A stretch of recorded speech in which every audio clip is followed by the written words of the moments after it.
Well, thank you all for coming to another Office 365 Productivity Tips, the September Scrimmage. Yeah, it's a very footballish themed, which is only fair for fall and the kickoff of sports ball season Yeah, for football. Yeah. it was timely. Yeah. Well, Tom and I were talking about offline here earlier this morning about how we're getting tougher for the alliteration of some of the titles here. So you're not going to see that for the next couple months, but it will be back Yeah, next we year. need a month with B in it for Booyuary beatdown or something. But yeah, all the really good ones we've done. I mean, when you had to go with Affray for August, we knew that we were getting to the bottom of the list. August Affray. There you go. Yeah.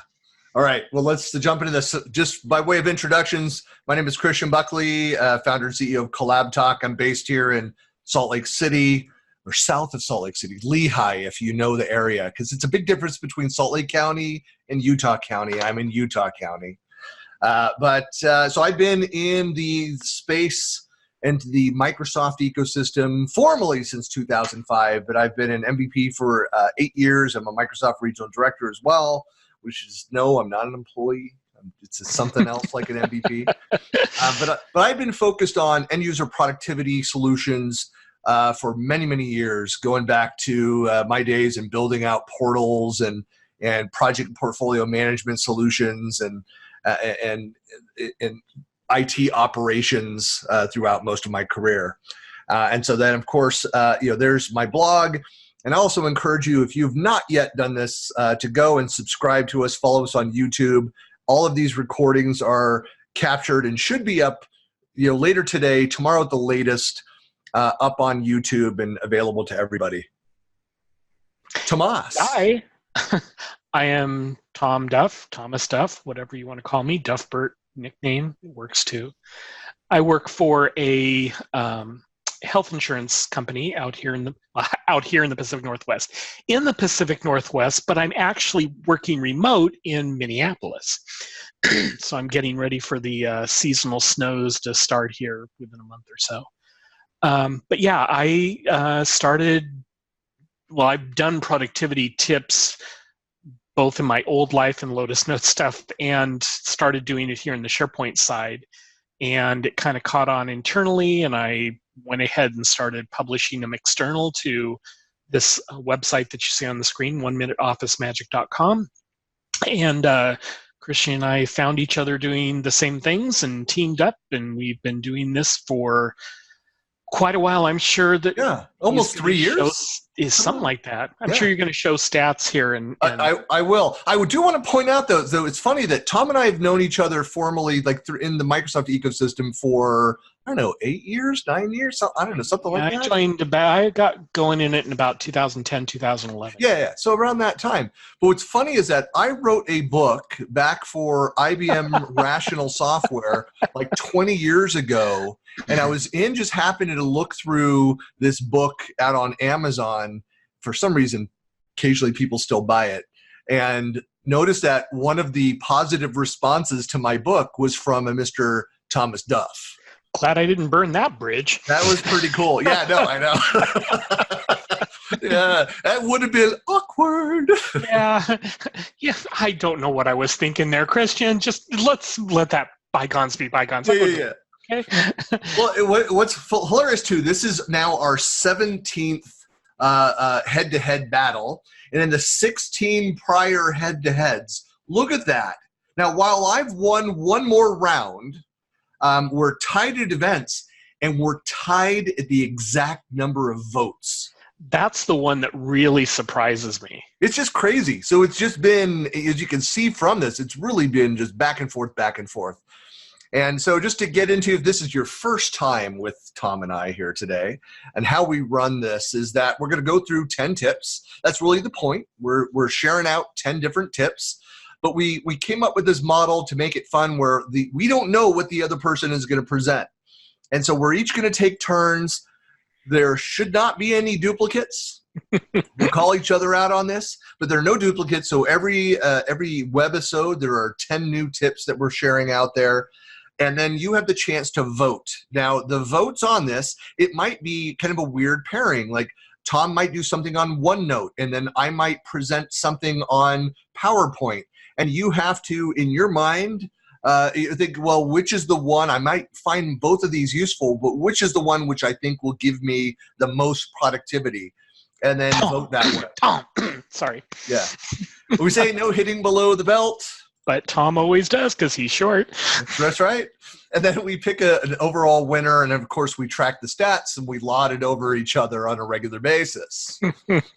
We need to get like a big championship belt or something. I know that's right. Except that the UPS charges of sending it back and forth would be get kind of pricey. We'd have to get 2 and then just fake the fact that we mailed it back and forth. That's right. There you go. Except I'll edit that statement out of the recording. Actually, we'd almost need to with how close we are to being tied in every single category. All right. Well, let's get started. Let's get into it. I'll kick things off. The first one here is a new capability. This is one that we heard about months ago that was sitting and waiting for the time period when it would be generally available out there. So people have probably heard about this. OneDrive has added a lot of capability. There's been cool things happening with OneDrive as far as seeing parity of OneDrive features within Teams and in SharePoint and things like that. But this is something that I've run into the need for this a number of times. If you've ever had this issue where my wife was at the DMV and she's like, hey, I didn't get a copy of your driver's license. Can you take a quick picture and send it over to me? And it's always like, yeah, it's my wife. Obviously, trust her. I texted her right there. But the idea of sometimes it's necessary to have photos of your passport, of your driver's license, of important documentation, bank statements, things that you might need to have on hand, and then have that on your phone and out in the cloud. There's some risk that's involved with any of that, and it makes people nervous. And so now you have this capability called Personal Vault, where you can go in OneDrive, designate this space that it has some extra protections in place. So it has that strong auth method. You can set up a secondary method to access that information. Like I have the face recognition in my iPhone. You can have my previous version of iPhone. I use the fingerprint. You can have a PIN, or you can have that secondary authentication, have it send you an SMS, a text message with a temporary password or number to log into it.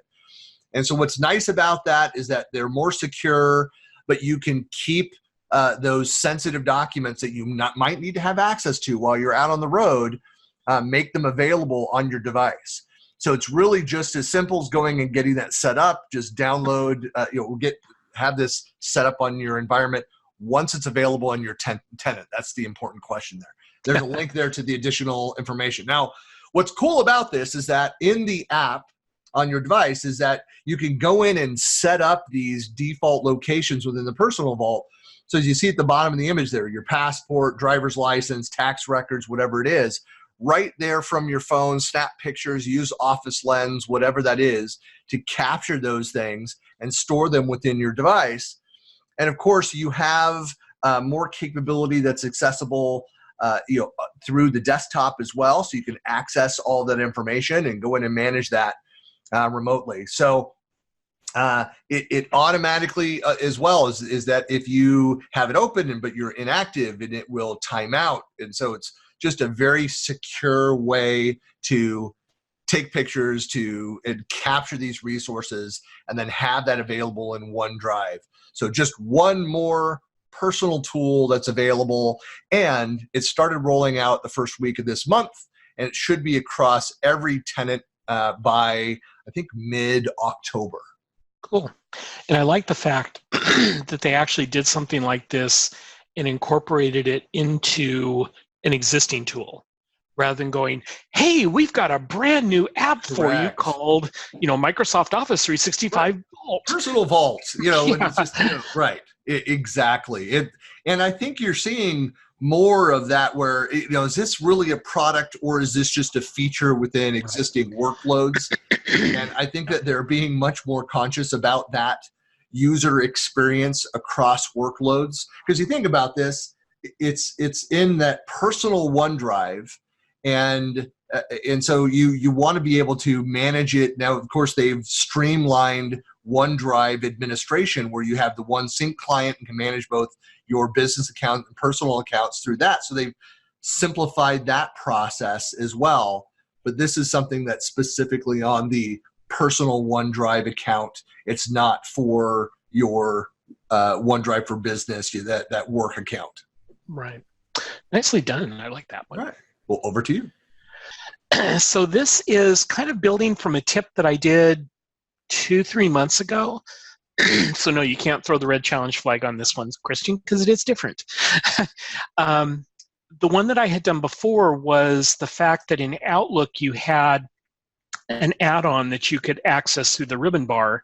That was My Analytics. You click on it, it'll kind of take a look at your inbox and go, oh, here's a couple emails you should go figure out that they might have tasks that you need to take care of, things like that. This is actually the full-blown version of My Analytics and the My Analytics dashboard. And this used to be something that was only available like in an E5 client, which really kind of irritated me because I really wanted this information, but we weren't going to roll E5 out to everybody in our company.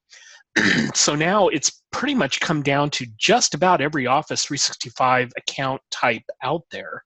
So you should be able to do it. Just go to myanalytics.microsoft.com. When you log in using your account name and password, it greets you with this basically covering focus, well-being, collaboration, and network in terms of what kind of information it's deriving from what it finds in your inbox and stuff like that. And keep in mind, this is something that is only available to you. It's not rolled up to your management. It's not reporting to anybody else. So you don't have to worry about, oh my gosh, if my boss seals this and I'm doing that. No, it's not going to happen that way. This is only information for you. I did have one person go, this is interesting and disturbing. It's like, yeah, well, life's like that with artificial intelligence now. But there were a lot of concerns when this came out for exactly that, and Microsoft has been, falling over themselves to ensure that people know that this doesn't just roll up and your manager's not watching. Well, you're not as productive this week as you were last week. Yeah. So you don't have to worry about that. And at the very bottom of the screen that I had to put on a separate slide because obviously I couldn't get it all in one screen. It also gives you productivity insights and suggestions on how you might want to make changes. So this is telling me that I usually start the week with less than 30% of my week booked into meetings. That's great. What I might want to do is make sure to add additional slots for focus time. So I have time to actually do stuff that makes a difference rather than just spend all my time going from thing to thing to thing. After our collaborators, that we'll touch on in a minute because I'm really bad at that right now with our SharePoint migration. And after hours work, I really suck at that. So we will see that here in just a second. So in the focus screen, when you click into that using your side navigation there, it'll tell you on average how much time you have that's available for focusing, how much time you spent collaborating, such as in meetings. This is good to start looking at on a regular basis to see, hey, am I spending 80% of my time in meetings? What can I do to back that off? And down here in time in meetings, you'll also see where 55% of my meetings are reoccurring. So it may be one of those situations where if I'm trying to cut down times, I may want to say, okay, what meetings am I part of on a weekly basis that I really don't need to be part of? So I like the information it's giving you on this particular screen. Well-being, which, yep, that's me sucking at time not spent online. It tells you the number of quiet days you have, and that's where you've had significant activity outside your normal work hours. My normal work hours are from 6 a.m. to 3 p.m., works really well with the time shift, time zone difference from where Canby is at and where I'm at. But you'll see for the last 28 days for this particular time period, I only had 3 days that were considered quiet. And those 3 days were actually days that I took PTO And Sandra, who's on this call, my coworker, she's like, "You are not signing on during those days." Like, okay, because we call PTO partial time off a lot of times during the things that we're doing. So this will get better probably after my migration, but it just reinforces the fact that I'm spending way too much time online during the week and weekends. And what kind of things are disrupting me? I'm working with emails and doing some chats, but that's really pretty much all migration work. So I'm expecting that. It also allows you to look at your network. These are the people that you collaborate with. So I'm spending most of my time collaborating with Sandra T, our system admin on our team, and our boss, Chris. Again, this is really driven by the migration work. I've got some names here for the 2 to 4 hour amount of time I'm spending during the week.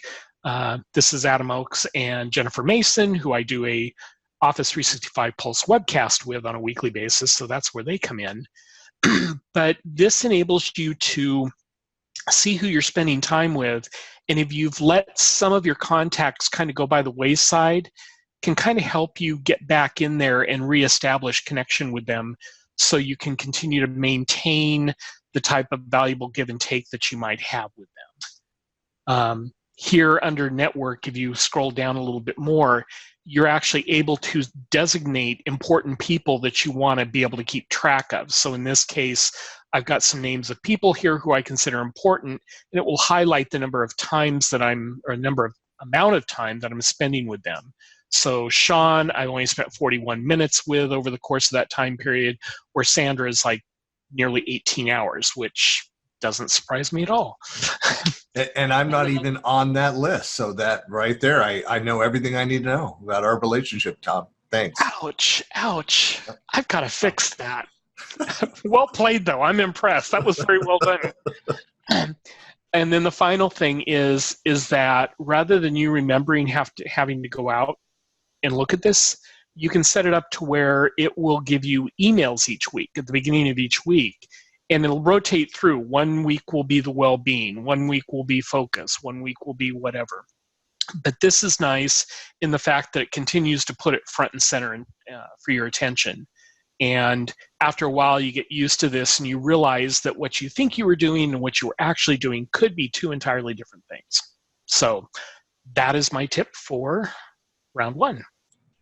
Very cool stuff. And I'm going to launch the poll here. I was just going to say that I've not yet done the schedule, the let the system decide like well-being time. I keep jokingly telling myself like I don't have time to take that time, but yeah. I'm starting to actually go out there and click on the add-on that you see in Outlook, and it'll say, "Oh, we can book you 2 hours of focus time for this amount of time," and I'll go, "Yep, let's take it."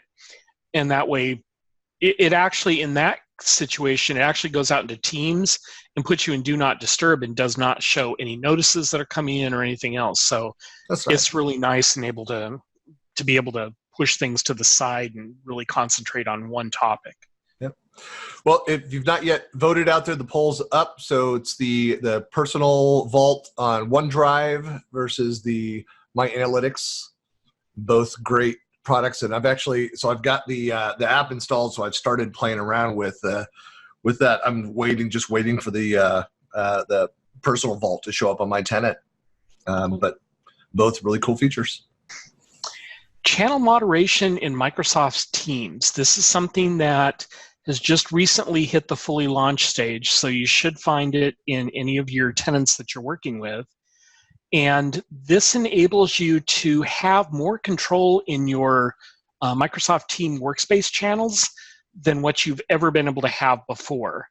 So in a lot of your teams, you're going to want to have that free flow of information where anybody can post and anybody can respond in the whole bit. But as they've continued to allow you to have bigger team workspaces, like 1,000 people, the main thought is, don't you ever invite me to a team workspace with 1,000 people, because that's going to be a disaster in terms of everybody interacting.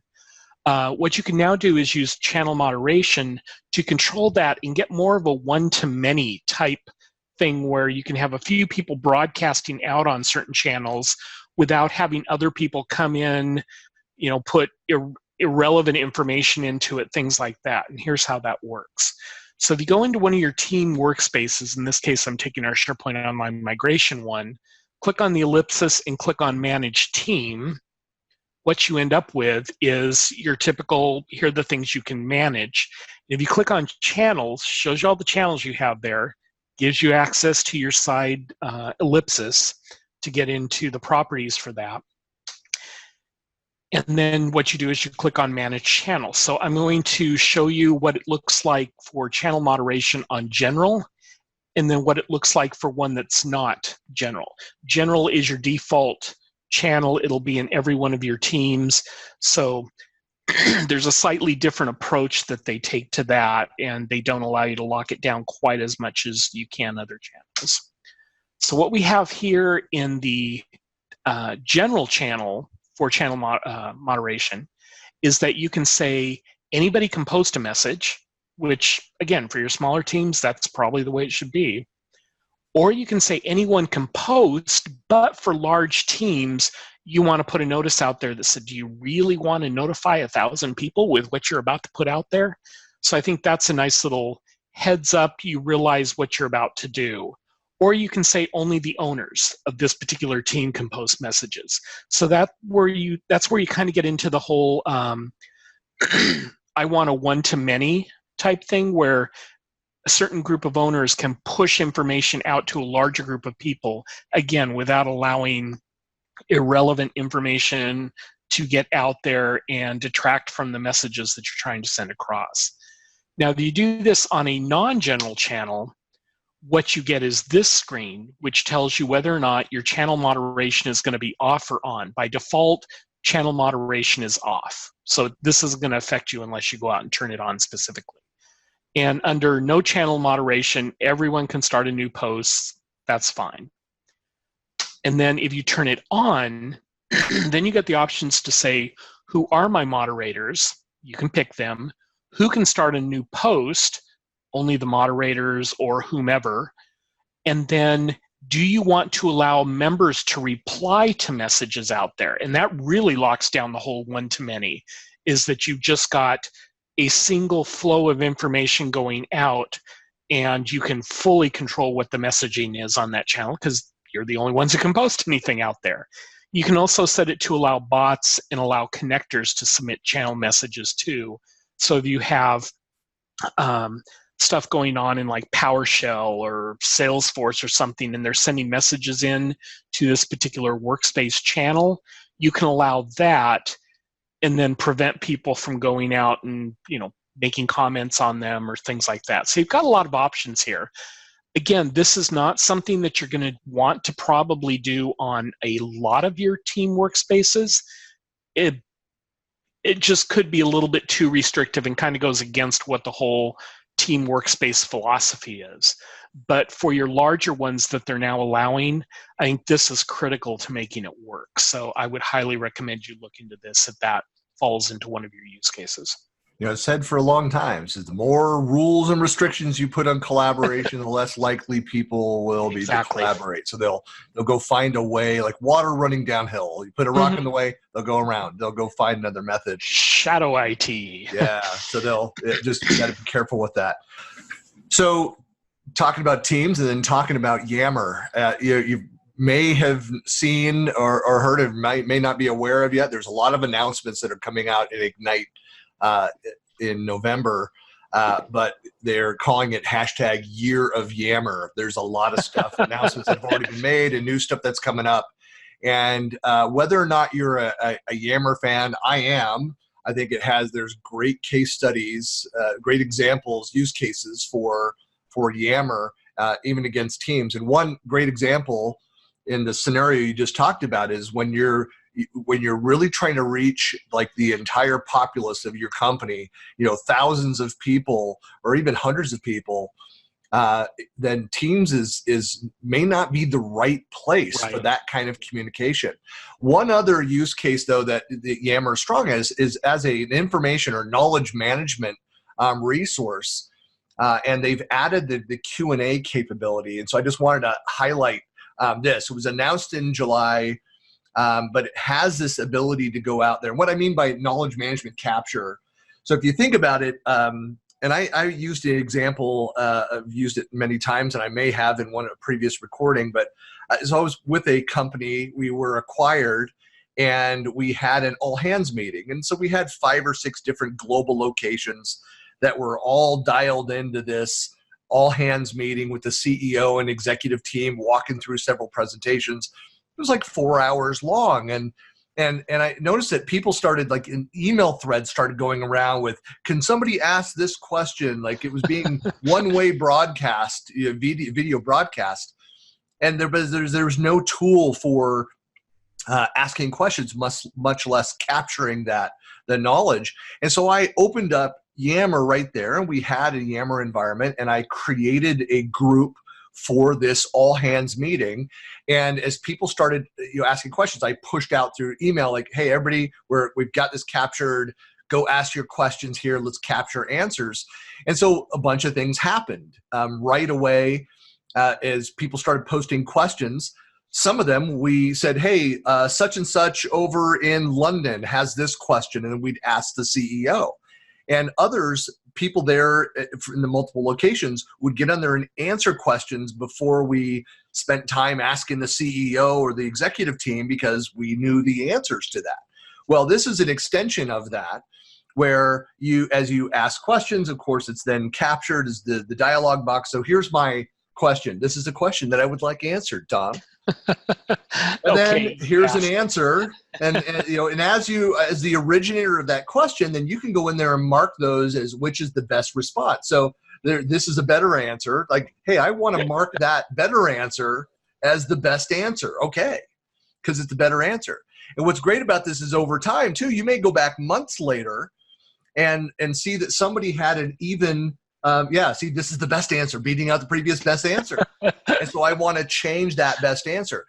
Why this is powerful is what we had is 6-7 months later, we acquired another small company, had another all hands, and basically repeated this process, people asking questions. Well, I got in late on that meeting, and I booted up Yammer, went in to look to push out the link, and I found that people were already in there in that group that we created 6 months earlier, pointing the new employees to the answers that were already there, appending answers, updating the answers that were already in there. And so we had this incredible knowledge management set of assets, these answers to these important questions that were all searchable, findable within Yammer. And so it's just a really cool feature that is out of the box with Yammer if you have Yammer live in your environment. Yeah, we're in a situation where relatively soon I think we're going to be running a Yammer pilot.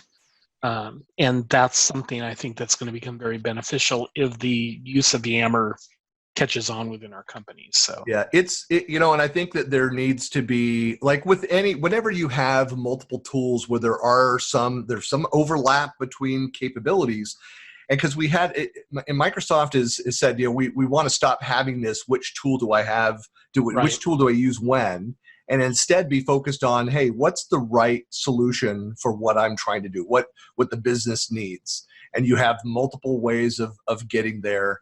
And I think that there are, again, strong use cases, great examples for when Yammer is the right solution over Teams.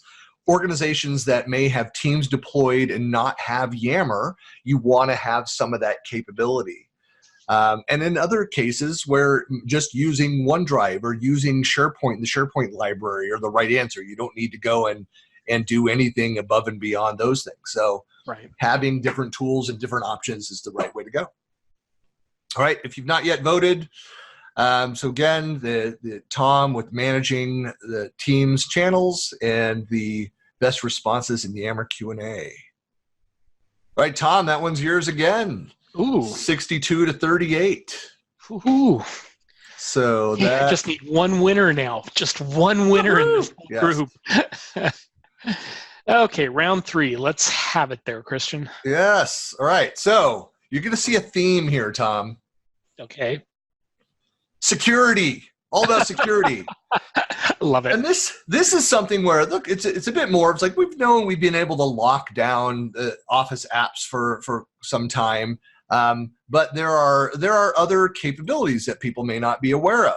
But we're so concerned with locking down up at the workload level that sometimes we tend to forget that I can go right into the document itself and lock it down and take multiple steps. So inside of Word, you can go into Info, and under the Protect document, you have these different options. That's as difficult as it is. Just jump in there and look at that document. So some of your options might be to mark it and say, hey, it's open, read only. And I mean, I get this all the time where I'll send something out, and my concern is that are people going to go in there and modify it? Well, no, if it's read only, no worries. I know that if they want changes, they have to come back to the source, come back to me to do that. Another option is I can encrypt this. So even to open this, so it's that document level protection. So I want to make sure that this is really sensitive information. We have it out in SharePoint or in Teams or in Yammer, but I'm concerned that only these approved people can see that content. And so you can encrypt that. You have the restricted editing. And so the ability to go in there and say, well, hey, here are the restrictions. Here's the extent of the editing that you can accomplish. And then to start and stop enforcement of that editing activity. If you want to leave it open for 3 days, for example. You can restrict access to that document as well. And say, hey, I want to limit it to the tenant or to specific individuals. Add that digital signature. So if you're looking for somebody, you need them to say that hey, I've actually reviewed it and sign it. This is something that goes back to my project management 101 back in the early 90s. Where I would go and people would like, oh yeah, that's fine. I confirm or I approve that, move forward. It's like, great. Can you sign this? What? Can you sign the document? Sign off on the plan. I'd like your actual signature. I'll send you an image picture of my signature. That's what you want, right? Yeah, because the 25-year-old me had already been burned by people that said, yes, go and do this. And I went and took that action. I never told you could do that. And so I got in the habit of saving every email and getting, when you ask people for a signature, something happens where they suddenly perk up and they're like, let me look at that again. And then you can, of course, mark something as final for the version that's out there. So you have that history. There are a couple additional steps with some of the options there. But again, it doesn't require administrative oversight to be able to go and enable this. It's not at the workload level. This is something that any Word document owner can go and do today and take control. Which is really cool. I mean, I know that the password thing has always existed, and I've done that on occasion, but I don't think I've used much of the other list of features there. And that's a good review that yeah, you can do some cool stuff without having to let SharePoint or whatever control all your permissions on the document. Well, there was the part of the discussion around, private channels and teams, and said, well, we're just really concerned if we want to be able to share sensitive information. I said, you as an organization may say no to having private channels in teams and can still have granular control. Yeah. But you have to go in and lock those things down. Very true. All right, over to you. On my side, my round 3-1 is setting priority in Planner. For those of you who may not be familiar with Planner, it's a very lightweight tool in the Office 365 environment that allows you to track projects using basically like story cards or tasks. And so this would be a task right here, determine solutions for custom apps. And then you can add additional checklist things underneath there to say, within here, we need to do X, Y, and Z. One of the things they didn't have in here, and I would consider it a rather egregious oversight, is they didn't have anything for priority listed in this type of a format where you could just easily select it. So now this has made it out to all tenants now. You can go out in Planner, mark a priority, and I get my focus, there we go. It gives you these particular 4 items: urgent, important, medium, and low. And so this starts to give you the ability, rather than just saying, hey, I've got a ton of stories out here that I need to look at, you can now start focusing on things that are really important. And what you can do is you can do group by priority. When you group by priority, you're going to see all your urgent, task, important, medium, and low in separate columns. And I think this has really been a missing feature within Planner, because rather than just going in and doing the small things or doing the things you think you can do real quickly, this enables you to easily see, hey, here are the things that are most urgent that I have out on my planner. I need to take care of these things right now. And they don't get lost because they're in a different bucket that is off the right side of the screen because you need to scroll over to it. So I think this is something that if you're using Planner, you're definitely going to want to spend some time looking at this and figuring out how you can incorporate that into some of the plans that you have out there. Have you seen that episode of The Office? Urgent 1, Urgent 2, Urgent 3, and Urgent... Exactly. All urgent. Yeah. No, it's my first thought about this. Like I like Planner. I mean, there are other Kanban list management tools that are out there that also work with Office 365. And I think I'm a list guy. You need to make sure that you've got definitions around those things. Otherwise, everything gets marked urgent, and then suddenly nothing is urgent. This is more urgent than the urgent that I gave you this morning. Urgent plus. It's Yes. It's double plus urgent, Tom. Double secret priority, urgent, double urgent priority, urgent. Whoa. Yeah, that's. But I think we're going to see a lot more cool stuff happen again. And Tom and I were talking before we started recording here about to-do apps, and this is another cool capability of this is if you have to-do on your mobile device, and with that prioritization, you also have the ability to see that through that mobile app. All right, shutting that down, and it is 58:42 to me, so thank you. Yay, nicely done. All right. Okay. Next round. So, using the preview feature in SharePoint Online document libraries, this was something that I saw the option out there, but really never thought about what it might do. And once I saw it, it's like, this is pretty awesome. Tom, I almost added that to my list for today. So Yes. it's in my VNext in my standby folder. So now I'm going to remove that one. Okay, I'm glad I got it out there. So what happens is if you have a SharePoint Online document library out there, you've got a list of your documents and folders or files and stuff like that. What you have here is the preview option. And you can use that to see a really quick, bare bones view of your document. And it won't go out and automatically update. Like if you have, the automatic save thing, a lot of times it'll start there, saving things, and you're like, I didn't want that to save, and now it has the wrong metadata information in terms of who did what to it. And the people who have alerts set, they're getting pinged left and right because you keep getting new versions of that thing out there. This actually allows you to bypass all that, and it seems to be a whole lot quicker than waiting for it to open in the browser with the full Word accompaniment in this particular case. So if you just go out there to the vertical ellipsis next to your file, go up to Preview, and then what happens at that point is it opens this very basic viewer. In this case, it's a Word viewer. So it's going to allow you to do copy and paste to some other location. You can't paste into here because this is view only. But it opened it up really quickly because there's no real word overhead here. And in our case, we're seeing times to open and see what the document is like 3 and 4 times faster using this than waiting for the browser to open up Word or waiting for the Word client to launch, things like that. Now, if you do find yourself needing to go out, you look at this and go, oh, this is great. This is exactly what I wanted, but I need to make changes to this document.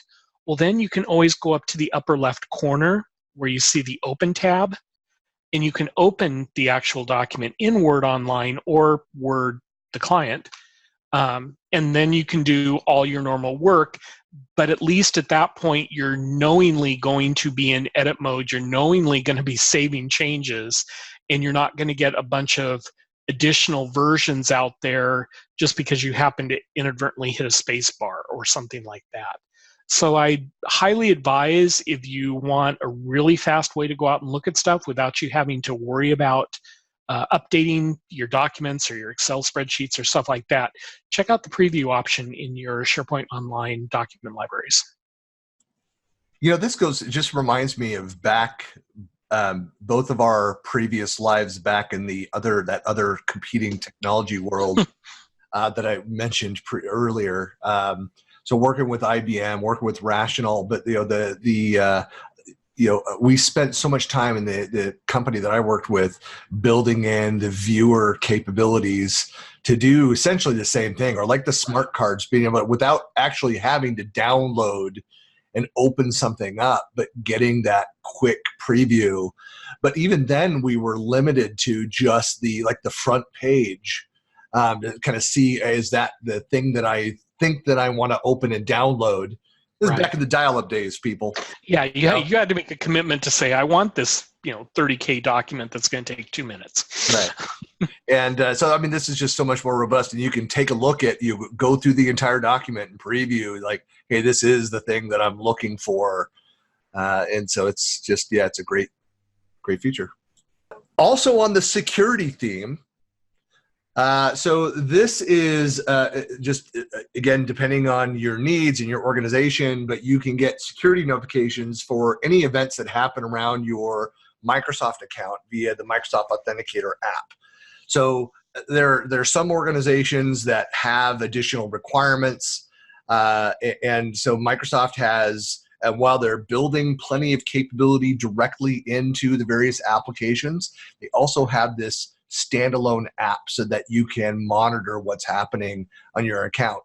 I'm using this because I have, as we were talking earlier, multiple tenants and in multiple workloads that are going working. So being able to monitor and make sure, is this actually me that's logging in or not, or if I change my passwords, depending on the standards they put in place, that I want to be able to monitor that this is actually me that's in there. This is what I want to see. And if there is some activity that's happening around your account, to instantly get notified and be able to take action to protect the account. So it can also be used as that two-step verification process. Again, if you have that requirement in your organization. If you do have a notification, you can quickly get in there, jump to, so you can see, as you see at the bottom of the screen there, the recent activity to verify that this is in fact you.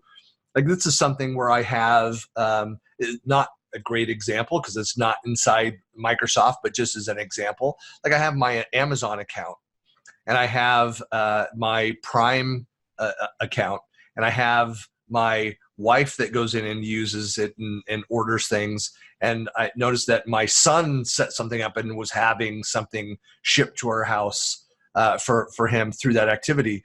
And so I'm getting these email notifications in that case of activity. I'm like, wait, this isn't me. And each time I'm having to go and do the family text, like, who just ordered? Is this legit? And so I'm at least I'm asking the question every time, and it's not something strange that's happening on the account. And it is my wife or one of my kids each time, but to have that alert and be able to verify directly on your phone when it comes to your Microsoft account is critical there. So if you're interested in taking a look at that, you can just go and download the Microsoft Authenticator app and set it up against your Microsoft account and try it out.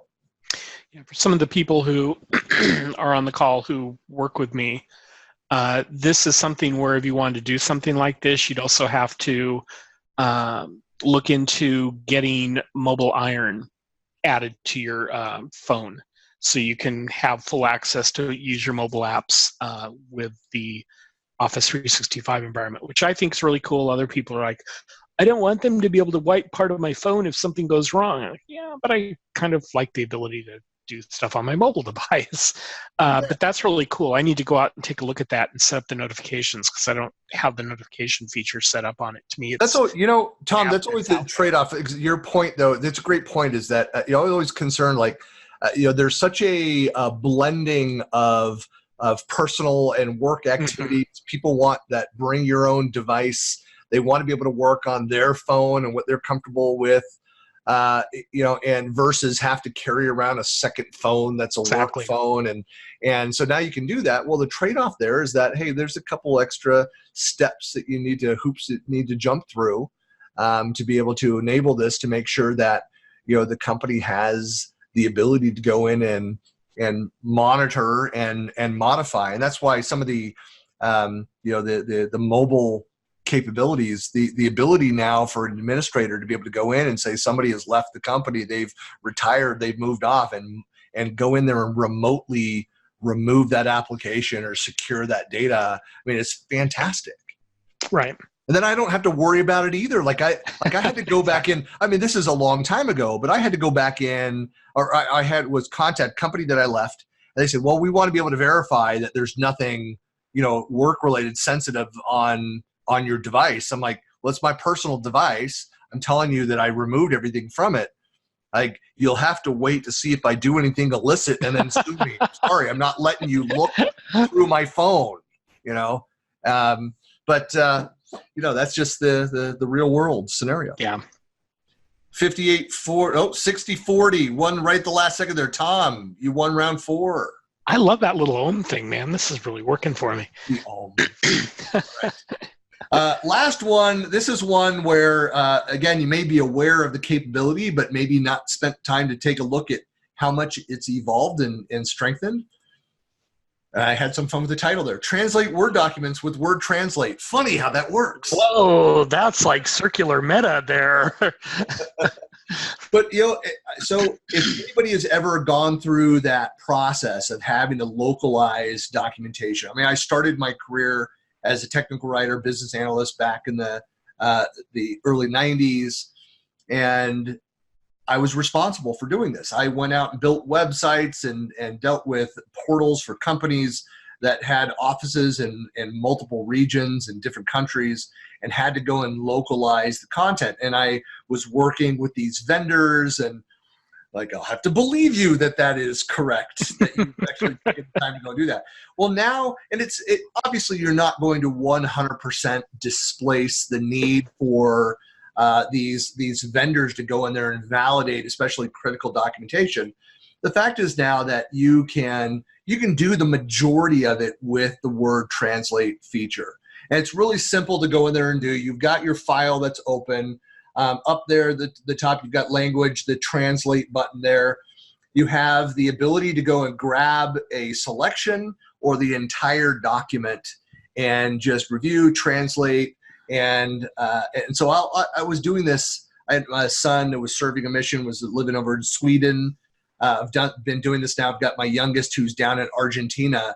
And so I'll often go in there and put funny phrases or an email together I'm going to send to him, and I'll like with Josh, and he's down in Cordoba, Argentina, and I'll translate that into the Argentinian, because it's got some Italian in it, version of Spanish, and I'll translate that and send it down to him, and of course he'll then respond and practice his Spanish back, and it's a lot of fun.